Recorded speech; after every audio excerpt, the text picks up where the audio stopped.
plan, that the only check-in is at the front desk. You check to see if you have that.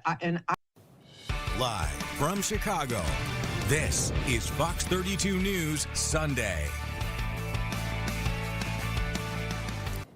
Thank you for being with us tonight. I'm Dawn Hasbrook. And I'm Scott Schneider. So we are in overtime at Soldier Field. At the conclusion of the game, we will have complete post-game coverage for you. So stand by for that. But right now, we do want to talk about what has been a frigid day, to say the least. Chief Meteorologist Emily Wall standing by with your forecast. That's right. We have an Arctic front that's currently moving through, so it's only going to get colder from here. In fact, we do have that cold weather advisory that's going into effect at 3 a.m. tonight that's going to be lasting until noon. And also, it's been dragging through a little bit of snow. So most of the area has been dealing with about a ½ inch to up to an inch of snow from this, but it has remained fairly light over Soldier Field over the last hour or so. So we've been pretty lucky there. Now, the weather alerts that we do have, we have that cold weather advisory that's going into effect at 3 a.m., lasting until noon tomorrow.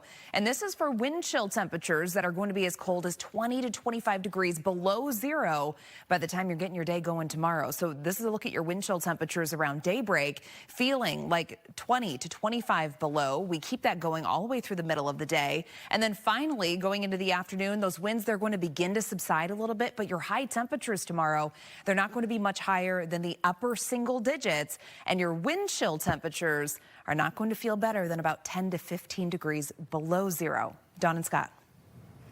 Thank you, Emily. Now to the latest on the tensions in Minnesota. The Pentagon preparing to potentially send the military there. The Pentagon has ordered about 1,500 active duty soldiers currently in Alaska to be ready to head to Minnesota. Tense confrontations between residents and federal officers have erupted in Minneapolis since an ICE officer shot and killed Renee Good nearly 2 weeks ago. There have been protests every day. President Trump has threatened to invoke the Insurrection Act to deploy military forces if Minnesota's leaders do not stop protesters from targeting immigration agents. Minneapolis's mayor says military deployment would be a shocking step and that it would exacerbate tensions there. 2 businesses heavily damaged after a commercial building caught fire in McHenry. Crews responding to the scene this afternoon on Riverside Drive. Now, the video shows a lot of smoke, heavy smoke pouring out of this building. City leaders say that both Riverside Bakery and Reese's Bakery were significantly damaged. Now, Riverside Bakery, they've been in business for half a century. One woman says it's a staple in that community. All the locals go here. They're known for their cookies and their chocolate donuts. The family's owned it forever, generations. And yeah, I mean, it's sad. McHenry's mayor releasing a statement calling it a truly sad day for the city. He also says he's reached out to both businesses to offer assistance as they work to rebuild or relocate. Several major crashes happening overnight. A teenage driver is killed and 2 of his passengers seriously injured after crashing a Jeep into multiple homes in the Park Manor neighborhood. It happened at about 5:20 this morning on South Wabash Avenue. You can see the damage. Police say the 18-year-old driver was traveling westbound when he lost control, hitting those homes. The driver was pronounced dead at the hospital. 2 passengers, including a 14-year-old boy, were taken to the hospital in critical condition. Police say they found 2 guns in the Jeep. One man says his aunt's home was damaged in the crash.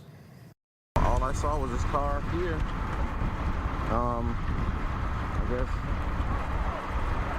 took out my neighbor's front porch, and then they say the person hit this building here, well, my aunt's building, my aunt's home, and then went over to my neighbor's property.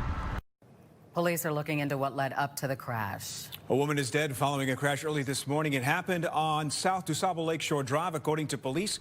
The car traveling near the 2500 block of South DuSable Lakeshore Drive when the driver lost control, hit a pole, and then went into the median.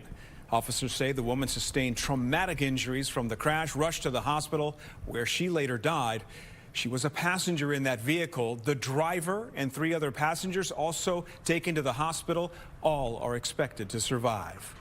A CPD squad car involved in a crash while responding to a call this morning. Police say their cruiser was traveling northbound on Ontario when it hit a white sedan. The officer suffering wrist and knee injuries, going to be okay. The driver of the sedan and 2 of his passengers taken to the hospital in good condition.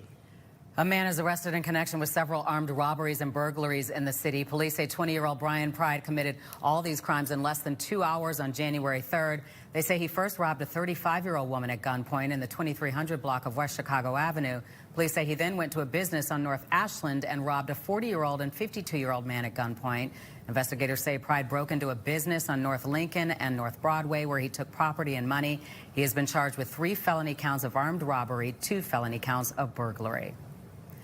Bolingbrook police arrest a man who they say tried to rob a bank. They released this photo of the suspect, 44-year-old Arthur Gage Jr. Police responded to the U.S. Bank on North Bolingbrook Drive Friday afternoon for a reported robbery. They say Gage wasn't there when officers arrived, but they were able to get surveillance video of him and the car he used to drive away. Officers found him about 2 hours later walking along Fernwood Drive and took him into custody. Gage is facing several charges, including unlawful use of a weapon. We'll be back with more after the break, and don't forget, we will have post-game coverage very soon. No matter how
Welcome back. The game just ended. The Rams have beat the Bears. We want to toss it over now to sports and Lou Canellis. All right, thanks very much, Dawn. Lou Canellis along with Tina Wynn. We've got Pat, the designer from ESPN Chicago, Matt Spiegel from 670 The Score. Bears' magical season comes to an end. They fought to the Rams 20-17. In overtime, they had an opportunity at the end. Caleb Williams, just when you think you have seen it all from Caleb Williams, he pulls off what many believe now is the greatest pass in Bears history. But then he throws his third pick of the game. Maybe some misunderstanding, some confusion with wide receiver DJ Moore. We'll talk about it. We'll hear from Caleb. We'll also hear from DJ Moore. And then the Rams get in the field goal position and win it with the boot. 20-17. Your thoughts? They had their opportunities there at the end. Absolutely crushing to be here and not finish that game, because we have seen them finish these kinds of games all year long. And it felt like one more, they've got it. And I was positive because we've got that kid. Caleb Williams is magic. And what he did on that 4th and 4 with the touchdown to Kmet will never be forgotten.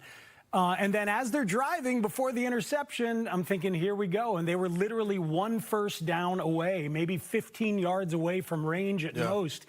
And that interception, that miscommunication is going to be the talk of this postgame. Absolutely crushing, because thought they had another one. I mean, it's disappointing, right? Especially the season that they've had, 11-6, winning the NFC North, making it this far in the postseason. Caleb Williams, once again, needing to put that Superman cape on, and he did. But at the end there, as you mentioned, Lou, some miscommunication, it seems like, with DJ Moore. But the defense, too, you know, going into this game, we're all worried, right? This is a Rams team, Rams offense, explosive plays. We've seen the defense give up a lot of explosive plays so far this season. But, I mean, man, Dennis Allen, he had this unit prepared today. But at the end, the magic just ran out for this team. This was the defensive game you needed. It was absolutely everything you needed. You had to find a way to take advantage of it. And I thought the Bears just missed too many opportunities. I mean, not good enough on 4th down, not good enough in the red zone.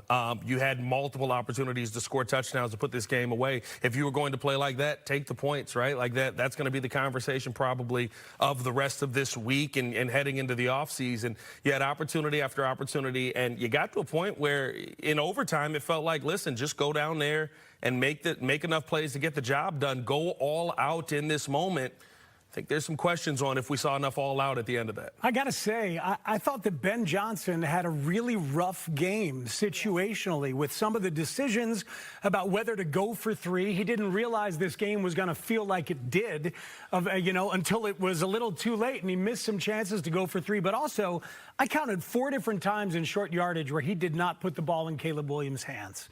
And that kid is such a weapon and is so much more mature than he was. I just wanted Caleb with a chance on 3rd and short and then 4th and short. Give it to him twice. Give him a chance. Even on the goal line, he didn't do it on 3rd down, and 4th down he does get it done, but could have done it twice, that kind of thing. And 4 times he took it out of Caleb's hands and ran the ball, sometimes into an 8-man box or a 9-man box. And when he had to put the ball in Caleb's hands at the end, it worked out pretty damn well up until that interception, which, again, I think was more on DJ than Caleb. You would have thought that he would have run the football more with Caleb Williams in this game. You heard it from Chris Collinsworth as well, and I thought the defense, for the most part, shut down football's best offense out there, limiting them to 20 points and keeping the Bears in the football game, but missed opportunities, 3 for 6 on 4th down in this game. I thought the play calling, even though Williams comes up with a monster throw to tie the football game up, they run the football 3 consecutive times, and you're asking yourself, why not give yourself a better chance than that? Look what this league is, Lou. This league is quarterbacks putting linebackers in conflict, putting safeties in conflict because they can either run or pass. Let your kid do that. He's one of the best. And he said during the week that he was going to be aggressive because of the Rams' explosive offense, and you just never know when Matthew Stafford suddenly is going to get hot like he did on that final drive. I mean, listen, we sit here and we talk about the 7 comebacks from Caleb Williams in the final 2 minutes this season. You look at the numbers for quarterbacks out there, nobody played better in 4th quarters than Matthew Stafford. So you knew at some point the front runner for the MVP award was going to get hot. Yeah, Matthew Stafford coming into this game in the 4th quarter alone, 16 touchdowns, only 1 interception. I know the play calling from Ben Johnson is something we're going to be talking about, but as you mentioned, going into this week, they wanted to be aggressive, and you need to against a Rams team that can certainly score points. But I thought earlier on in the game, I feel like Ben should have kicked the field goal, taken the points here, because in these playoff games, you want to take the points early on. I don't think he believed he was going to get the effort from his defense that he got. Great point. I was going to bring that up, too. I don't think he ever thought his defense was going to play so well throughout the football game. I thought Dennis Allen picked up exactly where he left off in the second half of last week's game. He was aggressive. Those blitzes off the edge were seemingly unstoppable. And, I mean, eventually Sean McVay adjusted and ran the ball in the second half, but they didn't run it in the first half. I thought Dennis Allen and the secondary, especially with their aggressiveness, had the game of their lives. Listen, we can point at play calling. I think there is some questionable play calling in there. Bottom line is you got to have better player execution. You know, like, how many drops did we talk about today? How many obvious passes where Caleb Williams throws a beautiful ball? I know his completion percentage doesn't look great today, but Caleb Williams had some balls that were on target, on time, right where they needed to be. And I thought his receivers didn't pick them up today. We've seen that not much this season, kind of early on in the season. Very shocked to see it here in a playoff game. I know we talk about bear weather, right? And whether it's real or not. It looked like it was real, but for the wrong team at times, as Colston Loveland dropped the ball that was very important. Luther Burden dropping a ball that was very important. Roma Dunze, I mean, like a couple of balls. And those are the things where, you know, we sit here and we talk about play calling. We say, this is a bad play calling. No, sometimes you have to look at the execution. And that's what the players do. They go back and they say, no, that's on me. Ben called the perfect play. If I catch that ball, I can run for 15 yards. Roma Dunze has a touchdown where we're not even talking about this game right now. I think that's the thing where I love the fact that, you know, you gave yourself a shot, but you made it much harder than you needed to make it. Rome has a touchdown in his hands on the third play of the game. Yeah. I mean, that's the third play of the game. The first 15, the scripted stuff was beautiful. And then what happens? After Adunze drops the ball, can't come up with it. Yep. Caleb throws his first of 3 interceptions in this game on 4th and 3. Yeah, but that interception was kind of like the ones against Green Bay. It was you got to put the ball up there and give him a shot. That last interception is brutal and scary. And the second one was bad too. He's a kid and he's not ready to carry you maybe the entire game. But boy, when it's time. I mean, he's unbelievable, and he's been this way his whole life. I feel like the year has been Ben trying to mold Caleb and not really believing that he was capable of the stuff that he's capable of. Yeah. And he just keeps proving it and proving it and proving it. On Friday, Ben gave him like the biggest endorsement he's given him all year, right? Saying he's going to lead this franchise for a long, long time because now he believes this kid is magic at the end and frankly just didn't give him enough chances in his hands. Well, I think both have learned a lot about each other and both have changed the way they handle their job. Caleb Williams as a quarterback, sitting back more in the pocket, learning to play from under center, something that he had not done prior to coming to the Bears and working with Ben Johnson. And I believe that Ben Johnson, before he came to Chicago, when he took the job, said, I'm going to mold Caleb Williams into the type of quarterback who I worked with in Detroit, similar to Jared Goff. And then he realizes, oh, my Lord, I've never worked with a quarterback that has talent like this. Why would I pigeonhole him like that and not let him use his athletic ability? And that's what's most frustrating for me watching this football game tonight.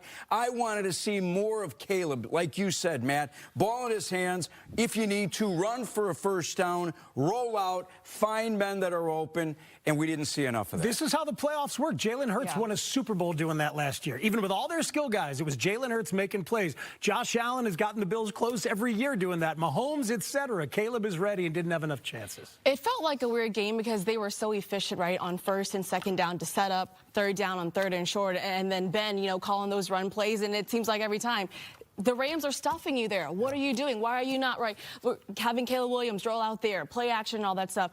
I want to add, too, you're talking about the drop passes. And I feel like the drop passes by some of the wide receivers throughout this season has been an issue because if you watch some of the game, right, we're getting frustrated. Hey, like, what's going on there? Reminder, this was Caleb's first year in Ben Johnson's offense, and we've heard about how difficult this offense is to learn. The last few games, it's really slowed down for him. He's understanding the terminology more, though. But I think, too, you look at the receivers, Luther Burden, Colston Loveland, these guys are young guys, and I think with more reps over time as well, that's going to get better down the road. You feel like it's a massively bright future for this team. You really do. Like, this is at the end, you tip your cap to them. Good season, boys. Thank you guys for getting us here, and let's go and build on this next year. Bottom line for me, though, is you know, there's so much more that this unit can learn together, like you pointed out. And I think there's going to be a very different looking Caleb Williams next season. All right, you're watching the Bears postgame show on the news at 9 here on Fox 32 Chicago. Lots more to do.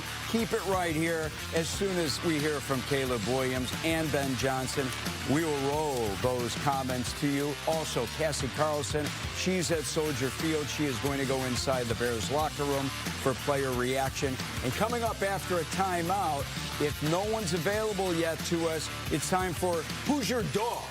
Here on our Bears I think we know who's our dog. On Fox 32 Chicago. Fox Local, your smart TV.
I'm hype about a lot, if we're being real. I mean, DeAndre Swift, dog. Caleb Williams, dog. Can I get a Ben Johnson, dog? So we've got C.J. Gardner-Johnson, Dog. and Caleb Williams. Dog. I'd like to add one more on top of that. Jake Moody, Dog. Is this thing catching on? We have a sign out there that says, "Oh, Dunze is my dog." I like it. I like it. Manungai is a big part of it. He's my dog today. Ruff, ruff. Oh my gosh. No barking from Luke and Ellis. No barking from Lou. No barking. You know how to make me laugh, Pat, when I want to cry. Welcome back to this special post-game edition of the news. Luke Ellis, Tina Wynn, Pat the designer from ESPN Chicago, Matt Spiegel, my friend from 670 The Score. Time once again for our post-game segment. It's called Who's Your Dog, where we discuss who is the best in-show from tonight's game. And who do you like? I got to go with the defense and Jaquan Brisker. My goodness, this young man had 14 tackles tonight. He had 14 tackles, 8 of them solo. He had a sack. He had 2 different passes defended. He was everywhere. And Dennis Allen used Jalen Johnson on blitzes, Kyler Gordon on blitzes, even Byard on a run blitz. But he used Brisker the most, and Brisker got there. And Chris Collinsworth even mentioned it during the game. He basically was functioning like an extra linebacker, allowing everybody else to go back. Yeah. Matthew Stafford was confused in this game. They had Stafford and McVay where they wanted him because of the defense, and I give it up for Brisker. All right, I'm going to give it up for Brisker as well. And I know that there are a lot of people out there who are saying, how can you not select Caleb Williams with that throw at the end to send the game into overtime? But for all the reasons, and you brought up the stats already, also I want us all to remember that Brisker finally went through a 17-game season and played in every game. Yeah. And he was pretty solid this season in that secondary for a Bears secondary that was shuffling guys in and out because of injury. Kyler Gordon, C.J. Gardner-Johnson, new to the show. I mean, you had guys in and out of that secondary, and Brisker and Byard at the safety position kept it held down in that defensive secondary. And there's a big question for Ryan Poles and Ben Johnson, and that is, what do you do with Jaquan Brisker, because he is now a free agent? Do you re-sign Brisker with all that depth you have in that secondary? Bears went into this game, Jalen Johnson, Nashawn Wright, Kyler Gordon, C.J. Gardner-Johnson, Jaquan Brisker, Kevin Byard, Tyreek Stevenson. You can't keep everyone. Yeah. All right, well, you guys went defense. I'm going to go Caleb Williams, and I'm going to say he is my dog for this season. Listen, we've come a long, long way, man, from the summertime when we were trying to work on the footwork. Ben Johnson basically said he has to pretty much reset here. Caleb Williams, he's really changed the way that Caleb Williams plays the quarterback position, but just the growth we've seen from this quarterback, Chicago. You've got a dang good QB here, and I know the standard here has been kind of low when it comes to quarterbacks in this city, but man, this kid has got the chance to be the best quarterback this franchise has seen. You look at the numbers he's put up this season, but just right now, the late game magic that he has, he's so calm under pressure. He's never rattled when it comes to these kinds of moments, man, and just the pass we saw, even last week, the 4th and 8 to Remo Odunze, he constantly amazes us. So I'm going to say Caleb Williams is my dog for actually this season. Listen, for today, I'm going to go with a guy who has been a sleeping dog, if you will. We haven't seen him get a ton of targets over the last couple of weeks, but he came up in one of the biggest moments. You got to go Cole Kmet. I thought he just did a great job making himself available, helped in the blocking game all day. You know, he does a lot of the things that are unsung on this team, and a lot of people would look at that and go, well, he's making so much money. How can you not use him more? Listen, it's not his role right now, but he's still going out there and he's giving everything he's got. He's my dog for the day, for the season. If we're talking a season dog, it's Ben Johnson. There's an entirely new culture in this building, and I'll tell you what, as bad as the day was, including some of what Ben did today, Ben is not going to let that be okay. Heading into next season, you're going to see a very different kind of dogs in this building. All right, we're going to take another timeout. Again, keep it right here. We're waiting for Caleb Williams, Ben Johnson, and also for the locker room to open up so Cassie Carlson can make her way inside the locker room to talk to some of the players. You're going to get all the post-game reaction right here on this post-game show on Fox 32 Chicago. From his church.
Welcome back to our Bears post-game coverage on the news at 9 here on Fox 32 Chicago.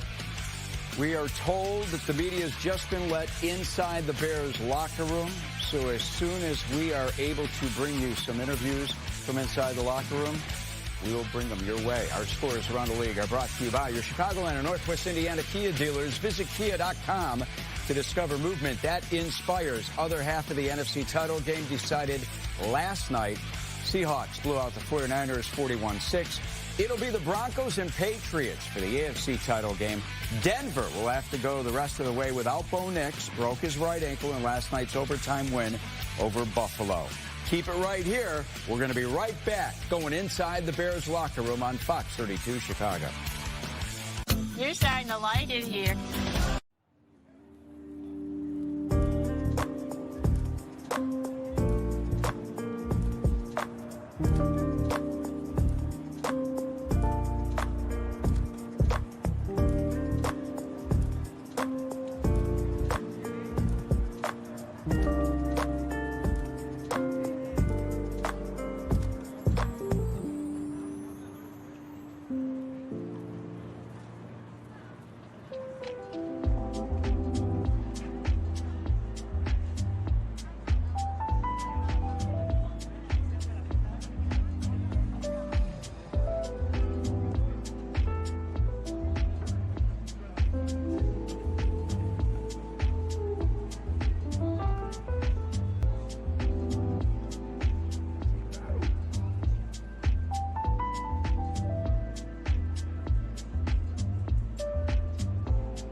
His nickname is the thicker kicker.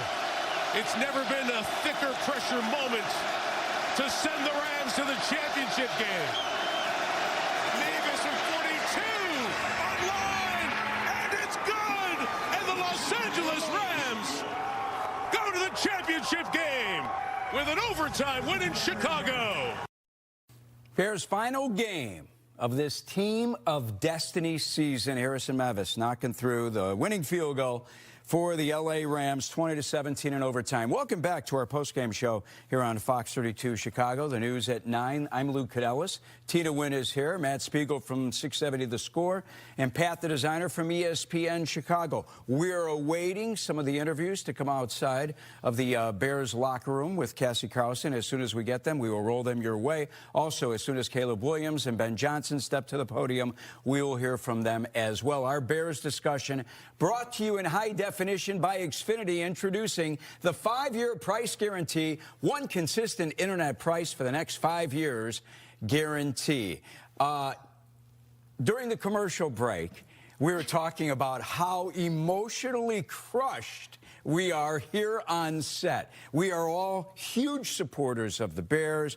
You wanted to jump in the last segment, so I'll let you speak first. But I think we all feel your pain, Matt Spiegel. I think we all do, right? This is, it's so obviously a team on the rise, an organization on the rise, a franchise quarterback found here in town, a superstar of a head coach that has transformed everything. All of that is true, and we'll be able to sit with that all off season.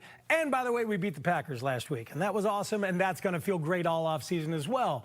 But right now, I got to admit, I'm sitting here crushed. This thing is over. I didn't want this to be over, and I didn't think it was going to be over tonight. Right up until that interception leaves Caleb's hands, and DJ Moore runs very slowly on the route, and that's going to be something that's going to happen all with the national guys this week. They're all going to be all over Caleb, and somebody's going to say, but it was DJ, so we can say it first right here. But, like, it hurts that this thing is done. We had it. And this team had proven that they could beat anybody. They were about to beat the Rams tonight. They could have beaten the Seahawks next week. They could have won the whole thing. And it ends tonight, and that sucks. They could have beaten the Seahawks next week in Seattle. And then you see what's coming out of the AFC. Really? Does Denver scare you without Bo Nix? No.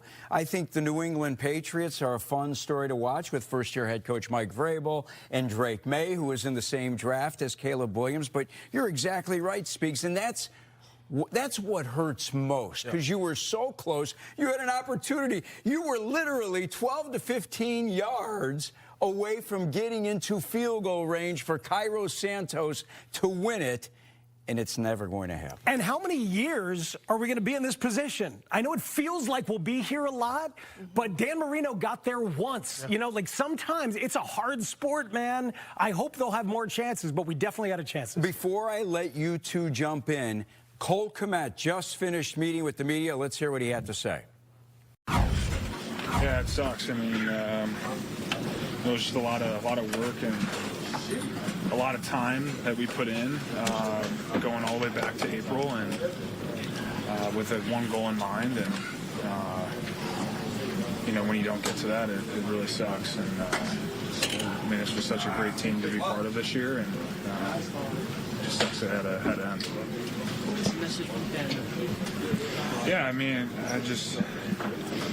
I think kind of him getting into what he felt and about the team, and kind of echoing what I just said there about all the work that we put in, and you know, and look, the fact of the matter is like, this is a week-to-week, year-to-year league, and the locker room's going to look a lot different next year. That's just how the NFL works, and there's going to be coaches that leave for other opportunities, or there's going to be players that leave, either due to contract deals or whatever might happen. And but this was just a really special team to be part of, and I think we all felt that, you know, this could be a team that, you know, we could go win a Super Bowl. Cole, what you think about the of emotions, just scoring that touchdown? You guys feel like you're going to do this again, right? This thing come back, and then it all comes to such an abrupt end. Yeah, I mean, that's just how, I guess, it's just how it works. I mean, we kind of did what we did all season long there, and we just came up short in the end. That was all. What do you think about?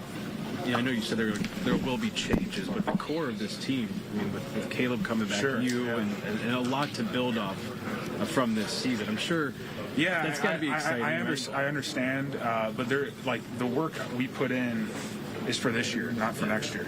Next year's, I mean, when we take our time off here and you reset, and the team of what it's going to be next year settles in for itself, it starts all over again, and it's 0-0, and it's going to be twice as hard to get to this point, you know, and you can't take for granted the opportunities you get in this league to get to this chance and to have an opportunity to go to the NFC Championship game, and then who knows from there. But yeah, to just think that it's just going to happen again, that's very wishful thinking, very wishful. And you know, we play in a tough division, and, you know, I know we won the division, but we also went 2-4 in the division this year, and those teams are going to come back hungry, and it's just that much harder. And so that's why it hurts when you have the opportunity now, and you know, you just come up a little short. It stinks because there's a lot of work that has to be done to get to this point. When the ball's hanging in the air, what's going through your mind? It just felt like a pop fly in center field.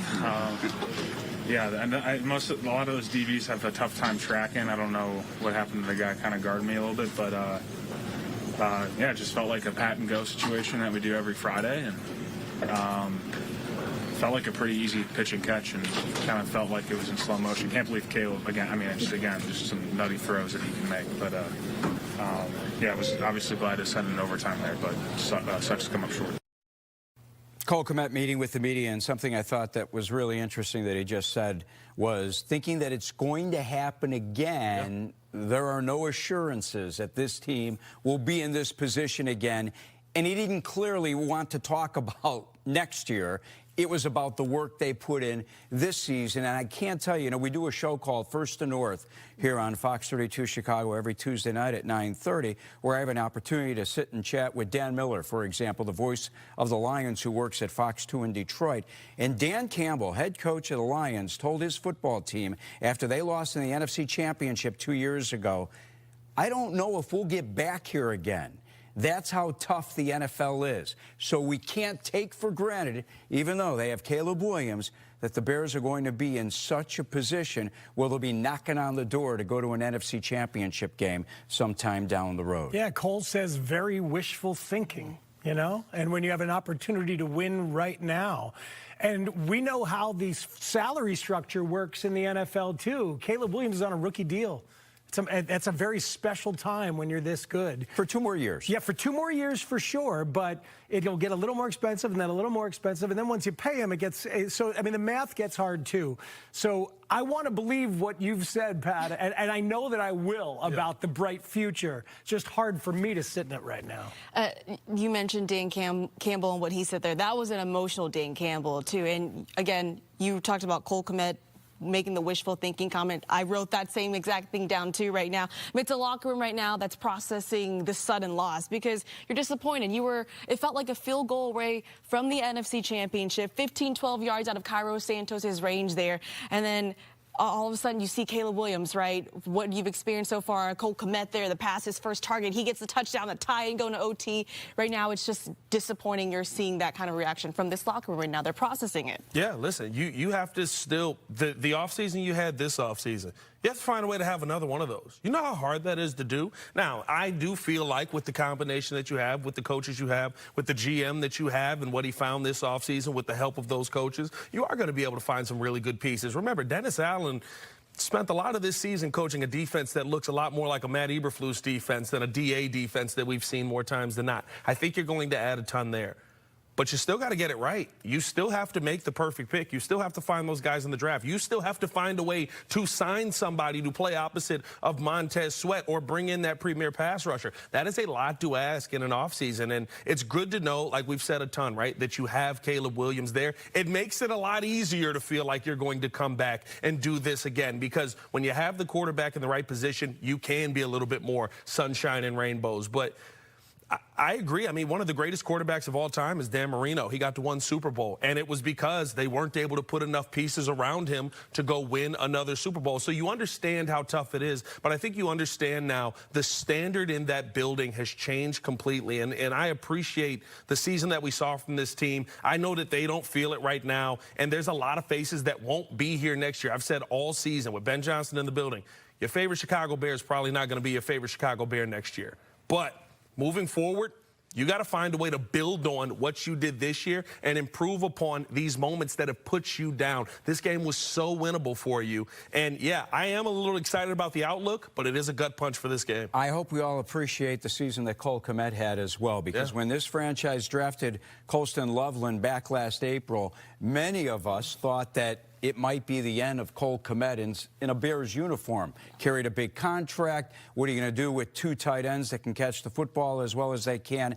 And Kmet fit the role perfectly. Never said boo about Colston Loveland being the main target down the stretch. Ended up with only 30 catches this year. That is a career low other than what he did in his rookie season when he had 28. But if you look at his yards per catch, it was the highest of his career. And he was a force inside the locker room. And he taught Colston Loveland how to be a pro and how to block. Well, and what we've had an opportunity to do in this town is to learn a tremendous amount about modern offensive football in the NFL this year. Ben Johnson allowed us to learn, and Cole Kmet is a completely different tight end than Colston Loveland. I think a lot of people didn't even realize that when Loveland was drafted, but now we know, and Kmet is an inline tight end, just immediately willing to do everything that is asked of him. Kind of like Joe Tooney tonight going to left tackle and being willing willing to do anything that is asked of him. That is an all-pro and a Hall of Famer to be.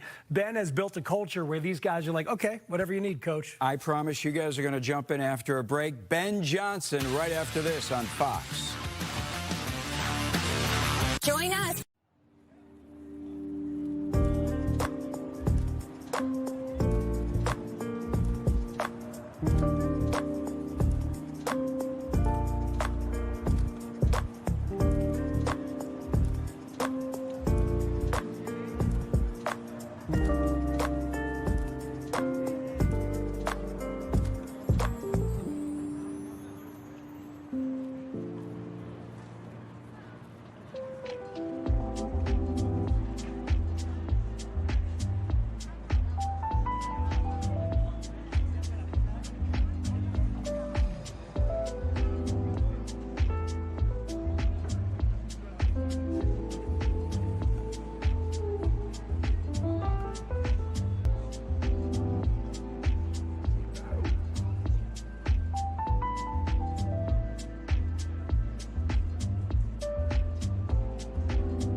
Welcome back to our Bears postgame coverage on the news at 9 here on Fox 32 Chicago. One final look back at the Bears 2025 season. They improved by 6 wins over last year, biggest turnaround from one season to the next since 2017 and 2018.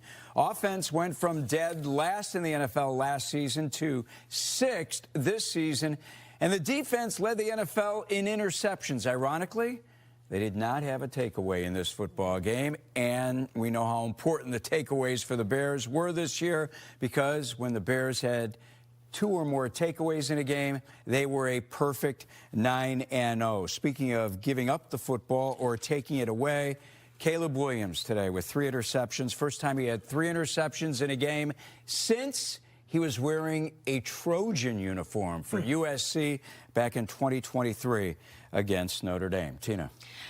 So I want to say I'm like a little torn right now because as we were just talking, the Bears had a chance to win a game where Matthew Stafford did not throw a touchdown pass, and even Caleb Williams here, the 3 interceptions. The Bears had a chance here, and I think bigger picture, right? The future is bright, obviously, with Ben Johnson, Caleb Williams, and all that jazz. But this loss, to me, it's the disappointment is still sitting on me here because, I mean, you look at the beginning of the season, I truthfully, people are asking me, hey, Bears, the over-under win total Vegas has said is 8.5. What are you thinking? And I'm thinking, I think you go under here because you look, first year with Ben Johnson as the head coach. It's his first time doing this. Caleb Williams, too, a lot of growth. We need to see that after that first year.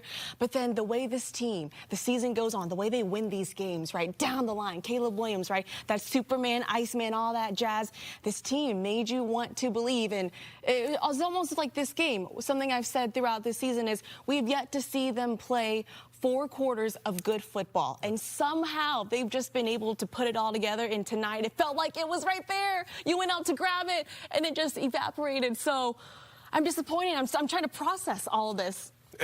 here's the part that you love.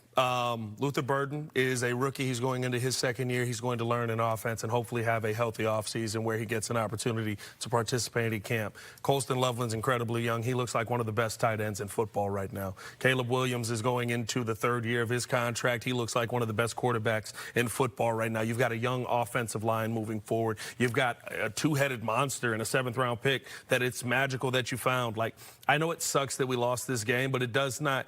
It's very difficult for me to go down the this is it, this was your chance path. I think the window was cracked. Next year, the window is open, and you have to find a way to keep that window open, right? That's the one thing that we have seen the Kansas City Chiefs do so well at, the Los Angeles Rams do so well at. How do you keep all of these pieces? How do you continue to dominate? How do you get back to an NFC title game when you traded so much away for Matthew Stafford, and now all of a sudden you lose Aaron Donald? He retires on you. Well, you go find yourself a Jared Verse, and you find young players that can fit in and build that next generation. But when you have the quarterback, it makes it just the beginning, and this truly does feel like just the beginning. Hey, Speegs, let me jump in because you talked about the money that Caleb Williams makes, and he's on his rookie contract right now, and he's supposed to make $10.8 million next year and $12.6 million the year following, and those are great numbers as the Bears continue to build into a Super Bowl winner, because what you want to do is you want to go out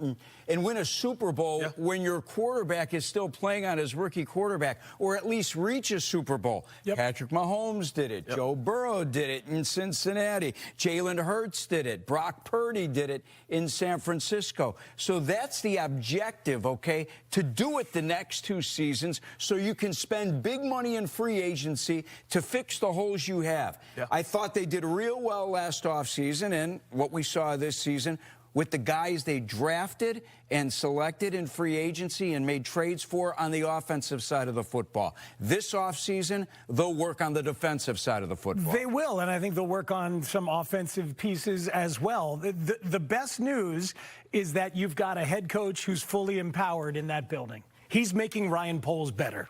He and those coaches, Dan Rochar, is making Ryan Poles' choices better on the offensive line. This is the way it is supposed to happen. You want to ask how you keep and maintain and give yourself chances?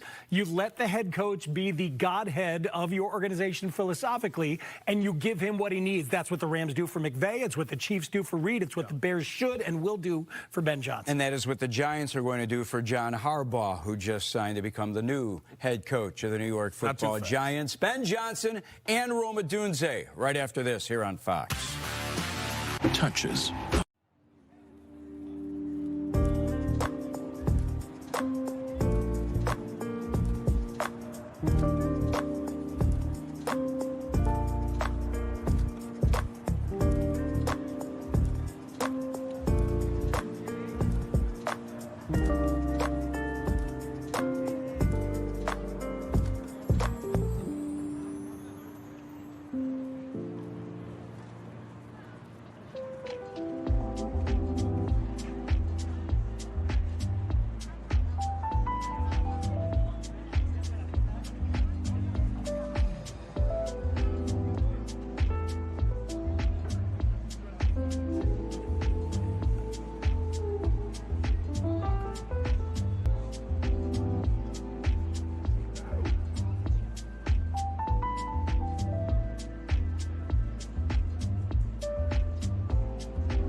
Ben Johnson this season took the Bears from worst to first in the NFC North. Here's the head coach. You know, disappointing result tonight. Our guys fought the entire way, just like they have all season long. I thought, you know, this was very much like our team has been. And you got to give the Rams credit. You know, Coach McVay does a phenomenal job. Coach Shula did a great job with their defense this week, and you know, they ended up making a couple more plays than we did, and that's why ended up going into overtime, and they ended up coming out on top. And so, you know, like I said, disappointing result. Our guys are feeling it right now. They all believed, man. They all believed all year long that we could find a way to win each and every week, and so it's disappointing like that. But I am proud of the group. You know, it's a special group. I said that a few weeks ago. I believe that to my core. That you know, when you're with a group of men for the last time in the locker room, and you know, it's just not going to be the same going forward. That you know, I appreciate all of them, the men and the women, you know, coaches, players, support staff, everybody that had a role this season. You know, it was a special year, and you know, this will be hopefully a feeling in this locker room that we won't forget, and we'll be able to use it as fuel going forward. But with that, I'll go ahead and open it up. How do you describe the difficulty and the suddenness of this ending for that group? Yeah. It's the NFL, right? You make it to the tournament like this, and the moment we knew we had to win 4 in a row to actually feel good at the end of the thing, and we didn't get that done. And so this is what happens: is it ends abruptly, and for the young players in the room, it's like, okay, well, come in tomorrow, and we go through the exit process, and then we go on, you know, and. But you know, the veteran leadership has been outstanding all year long. Those guys are a key part of what we've done. All those guys in that line, I mean, they've all played significant roles in us getting here to this point. And so, yeah, it ends quickly, and you know, that's life in this league. And what did you think of the throw Caleb made at the end, that only at the 40-yard line? The fourth down to tie it up, yeah, ridiculous. That's ridiculous. I mean, you talk about that 4th and 8 from last week and how outstanding that was, and I think this one was probably even another level ahead of that. So there's some things that you just can't coach. He's got that about him. He's got a knack. He's clutch. He does so many good things. He's an eraser, you know. I have plenty of bad calls each and every week, and he helps make it right for me. And you know, I know he's feeling it because, you know, we didn't win and have some turnovers mixed in there, and you know, he's feeling it. But he's one of those guys I'm talking about. We'll remember this feeling, you know, and he's going to be stronger for it. Did you give much consideration to going for 2 there? Thought about it, yeah. Thought about it. Probably what played a little bit of a factor was, you know, our goal-to-go situations hadn't gone very clean.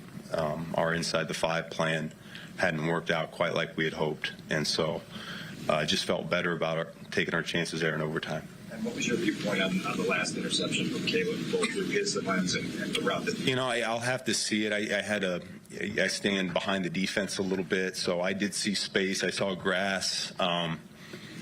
And then the guy, you know, I didn't see that defender from my perspective, and so I'll have to see it. But I did think as the play was going on, I was like, oh crap, we got something. But great play by that player. Then how do you make sure that the special feel that you guys have now can carry over to something tangible next season?